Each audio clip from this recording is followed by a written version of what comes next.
Alrighty. Okay. We are live. We are officially live. So far, like, no viewers. Guess I'm gonna be a little patient. No, just might as well talk a little bit. We got a viewer. Hello, viewer. I don't know who you are, but hey, welcome aboard. And since we got someone watching, let's continue with the great SQUAREPANTS. First, appropriate cup. Didn't plan that. Chapter 2. About halfway between West Egg and New York, the motor road hastily joins the railroad and runs beside it for a quarter of a mile, so as to shrink away from a certain desolate area of land. This is a valley of ashes, a fantastic farm where ashes grow like wheat into ridges and hills, and grotesque gardens where ashes take the form of houses and chimneys and rising smoke, and finally, of a transcendent effort of men who move dimly and already crumbling through the powdery air. Occasionally, a line of gray cars crawls along an invisible track, gives out a ghastly creak, and comes to west. And immediately, the ash gray men swarm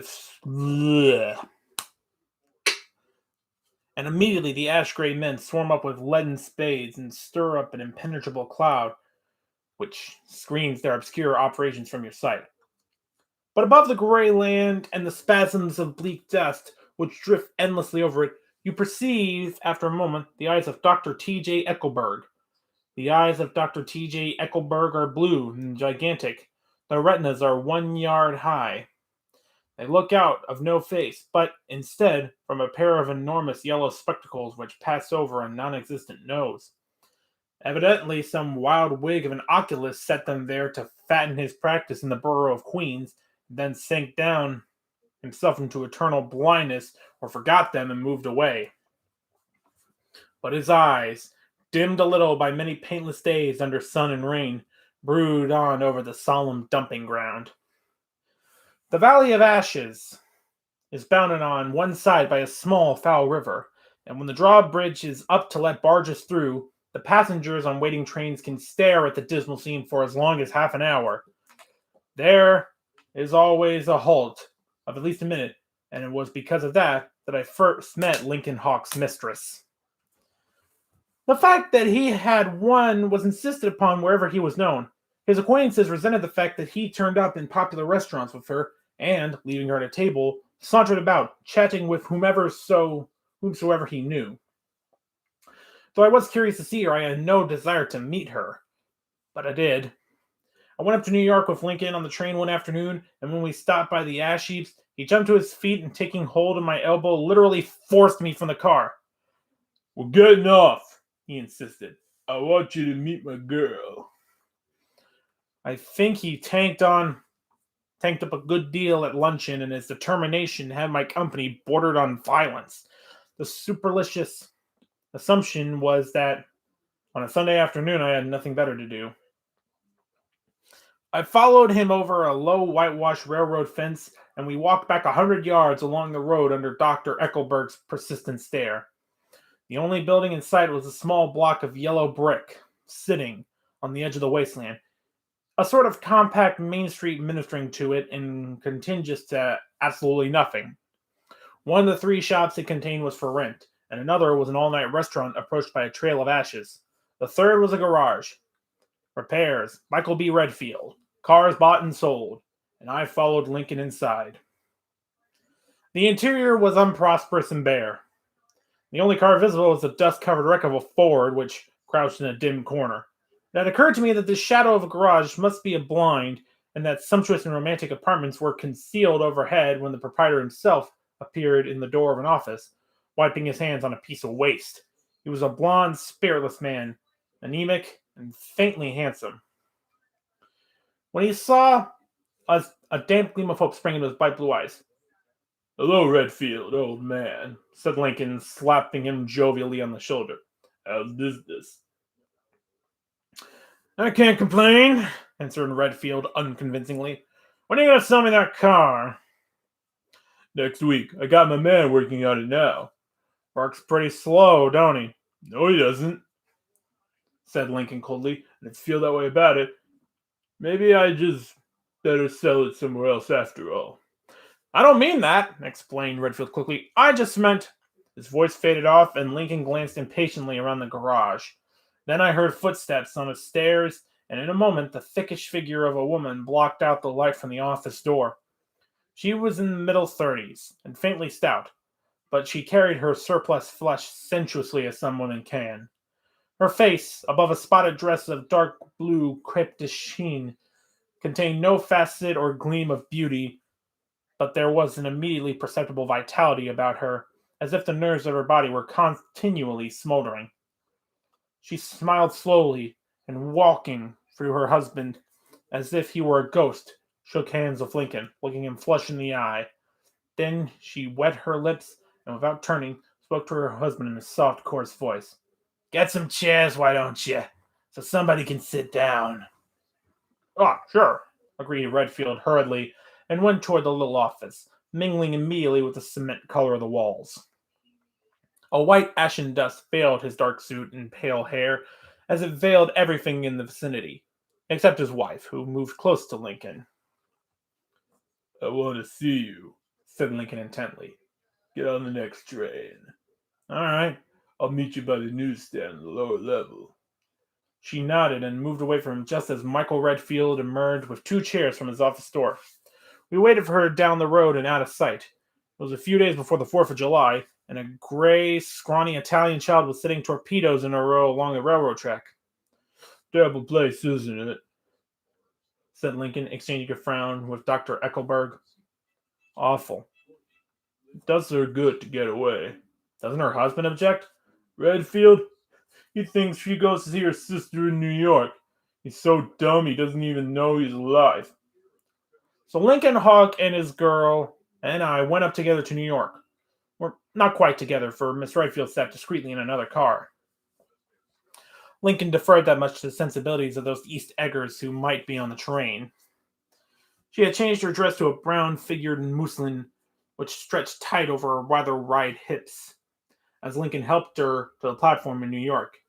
At the newsstand, she bought a copy of Town Tattle and a moving picture magazine, and, in the station drugstore, some cold cream and a flask of perfume.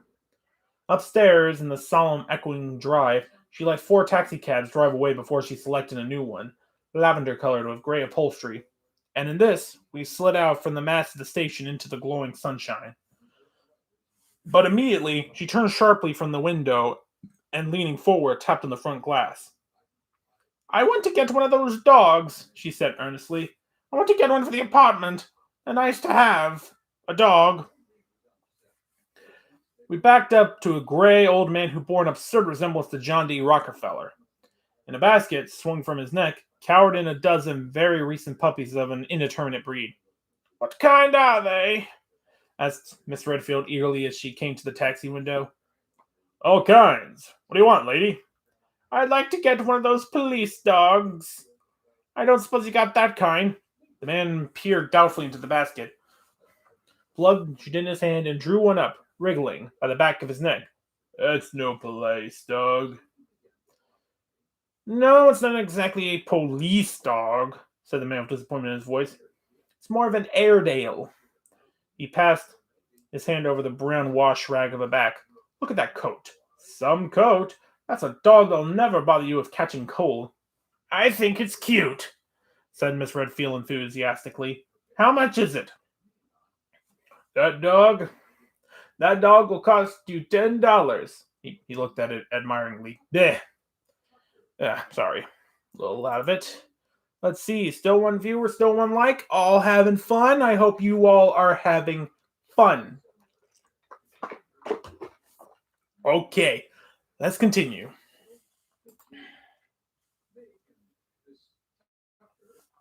The Airedale, undoubtedly there was an Airedale concern in it. Somewhere through its feet were startlingly white, changed hands and settled down into Miss Redfield's lap, where she fondled the weatherproof coat with rapture. Is it a boy or a girl? she asked delicately. That dog's a boy. It's a bitch, said Lincoln decisively. Here's your money.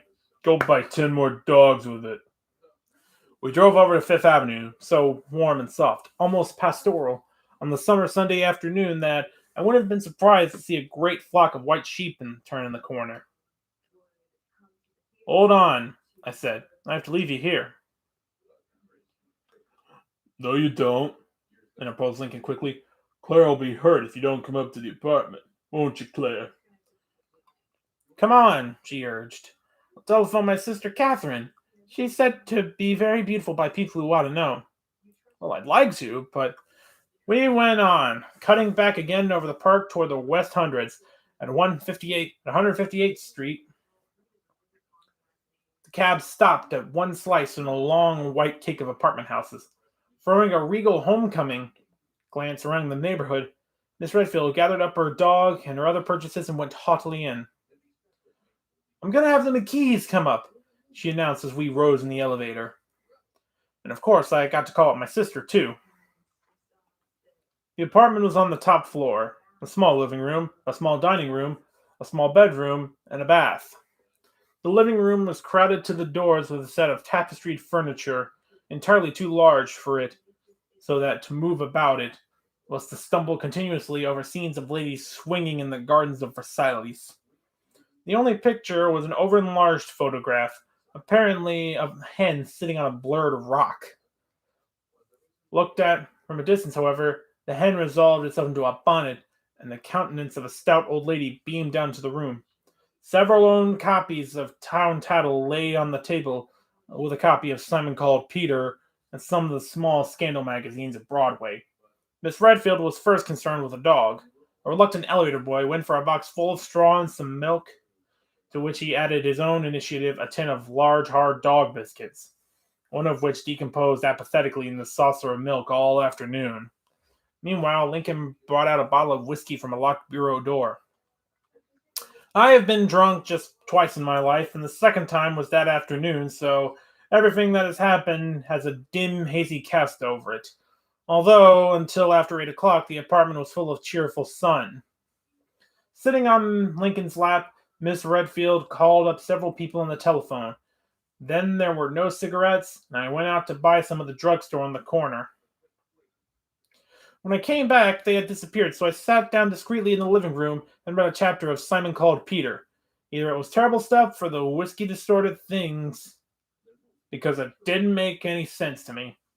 Just as Lincoln and Claire, after the first drink, Miss Redfield and I had called each other by our first names, reappeared, company commenced to arrive at the apartment door.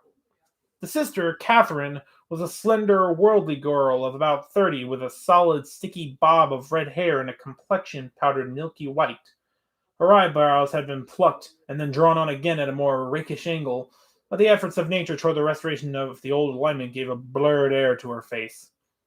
When she moved about there was an incessant clicking as innumerable pottery plates jingled up and down upon her arms. She came in with such a proprietary haste and looked around so possessively at the furniture that I wondered if she'd lived here.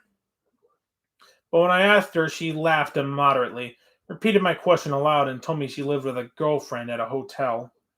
Mr. McKee was a pale, feminine man with a fat brow. He had just shaved, for there was a white spot of lather on his cheekbone, and he was the most respectful in his greeting to everyone in the room. He informed me that he was in the artistic game, and I gathered later that he was a photographer and had made the dim enlargement of Miss Redfield's mother, which hovered like an ectoplasm on the wall. His wife was shrill, languid, handsome, and horrible. She told me with pride that her husband had photographed her 127 times since they had been married. Mrs. Redfield had changed her costume some time before and was now attired in an elaborate afternoon dress of cream-colored chiffon, which gave out a continual rustle as she swept about the room.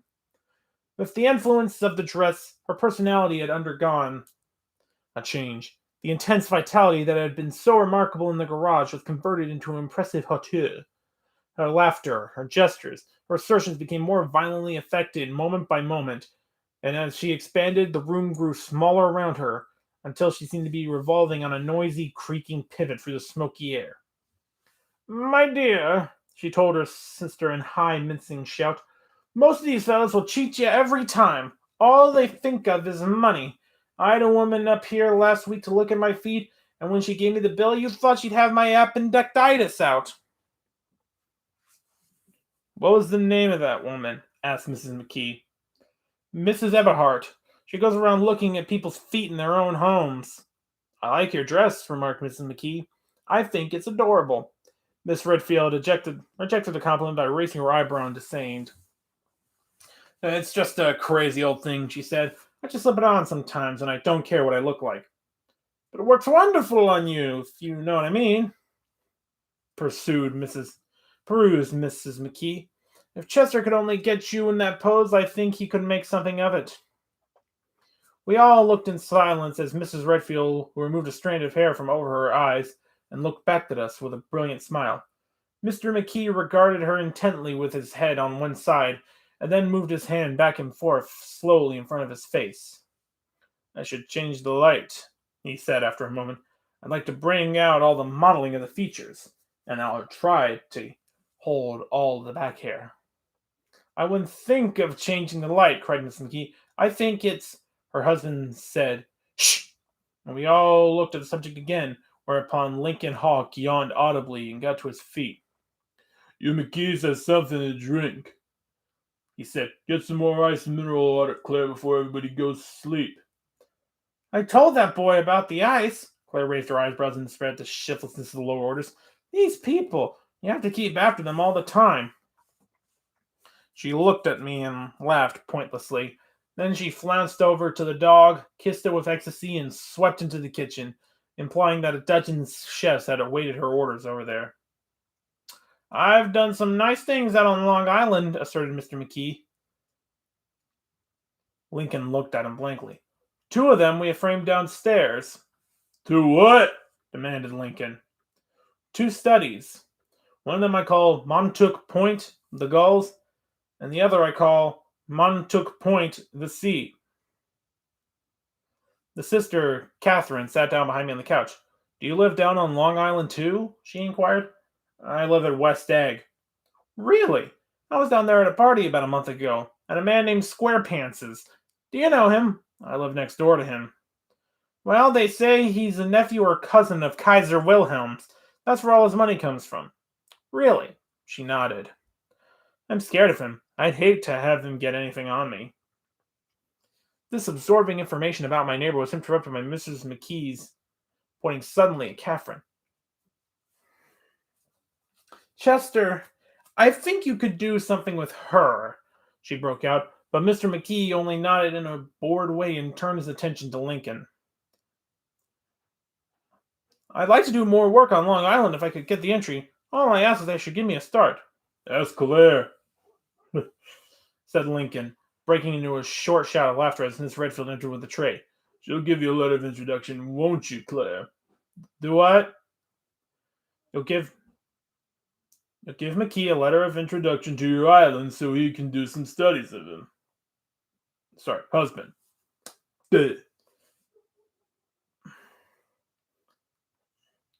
His lips moved silently for a moment as he invented. "Michael B. Redfield at the gasoline pump," or something like that. Catherine leaned close to me and whispered in my ear, "Neither of them can stand the person they're married to." "Can't they?" "Can't stand them." She looked at Claire and then at Lincoln. "What I say is, why go on living with them if they can't stand them? Else they might get a divorce and get married to each other right away." "Doesn't she like Redfield either?"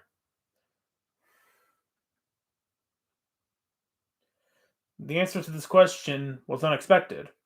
Oh, sorry, the answer to this was unexpected. Hang on. Ugh. La, la, la.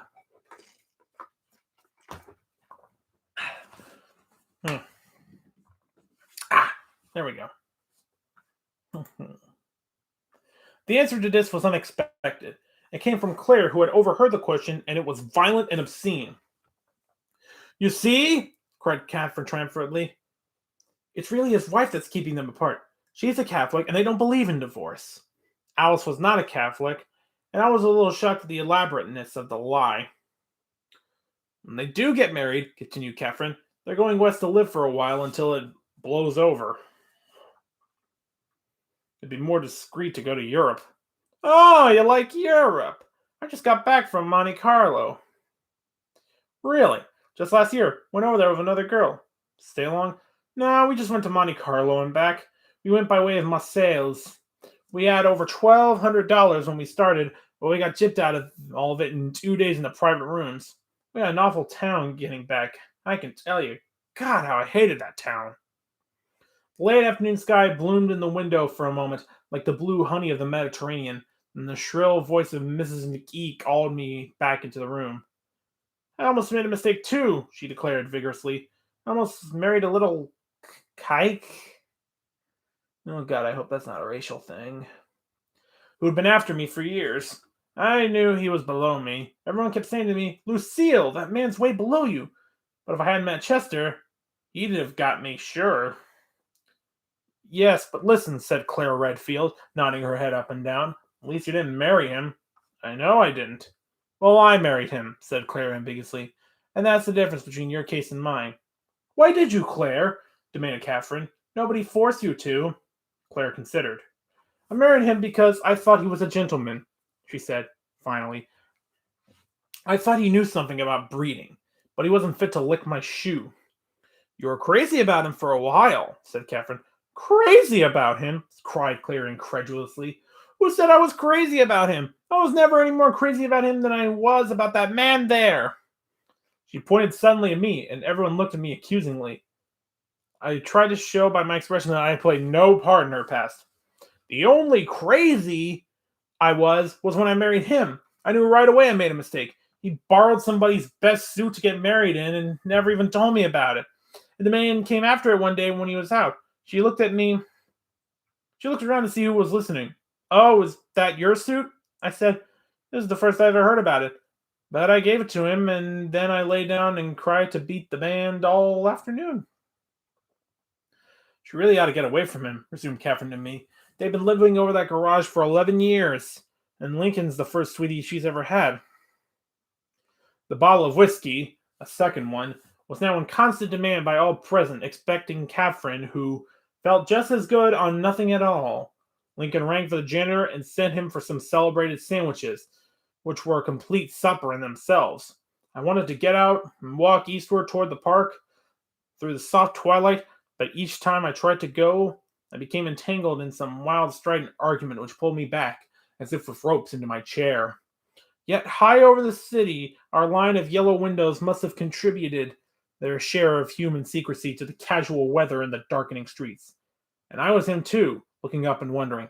I was within and without, simultaneously enchanted and repelled by the inexhaustible variety of life. Claire had pulled her chair close to mine, and suddenly her warm breath poured over me the story of her first meeting with Lincoln. It was on the two little seats facing each other that are always the last ones left on the train. I was going up to New York to see my sister and spend the night. He had on a dress suit and patent leather shoes, and I couldn't keep my eyes off him, but every time he looked at me, I had to pretend to be looking at the advertisement over his head.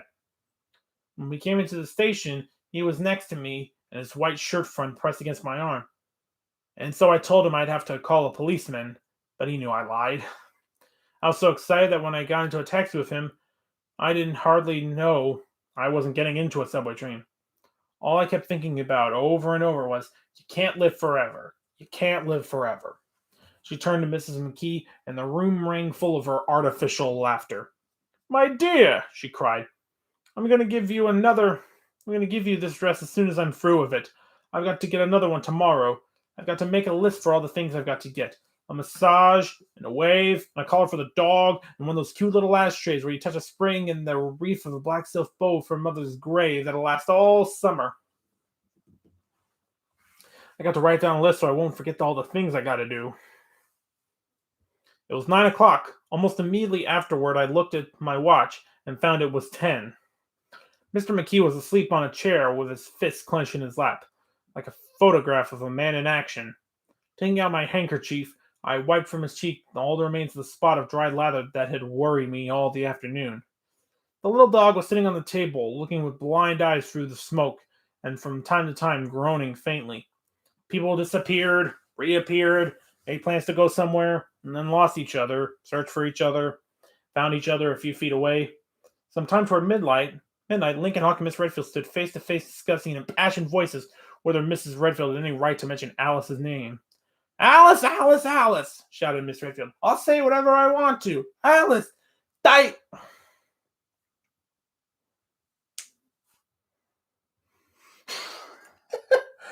I'm sorry. Just had a quick realization of what I'd actually done. Oh boy. Quick little timeout here.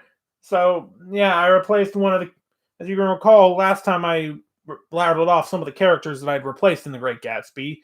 Gatsby with SpongeBob. The guy Tobey Maguire played in the Baz Luhrmann movie with Tony Goldmark. One of the guys with Sylvester Stallone's character from Over the Top. And yes, one of the characters with Claire Redfield from the Resident Evil games. This is nuts. This is nuts. This is nuts. But then again, I'm the one who did the thing, so Alice is Daisy. Because Alice sounds like a good name. So in the original thing, she's just saying Daisy, Daisy, Daisy, Daisy, and just getting interrupted. But in my thing, it's like she says the name and just randomly goes, "Die! Die! Die!" Admittedly, I hadn't actually read through this thing before I did the live stream, and I just lost all my viewers. Lovely. Oh wait, no, they're back. They're back. Yay! Ooh, please don't leave me. Please don't leave me. Alrighty. I'm gonna take a drink. We'll get back to it.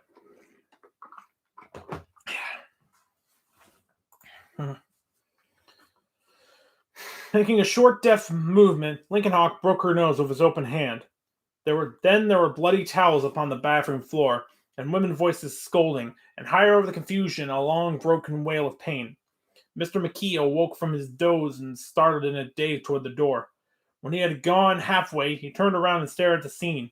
His wife and Catherine scolding and consoling as they stumbled here and there among the crowded furniture with articles of aid, and the despairing figure on the couch bleeding fluently and trying to spread a copy of Town Tattle over the tapestry scenes of Versailles.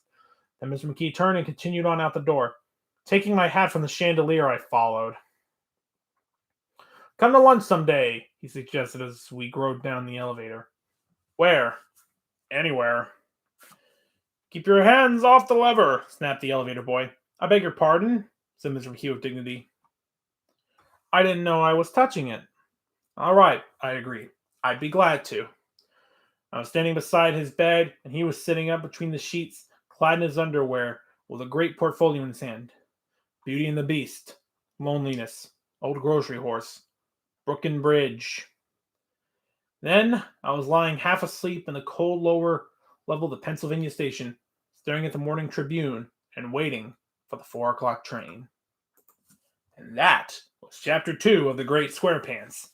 Chapter 2 of At Current 9 and General Resolves.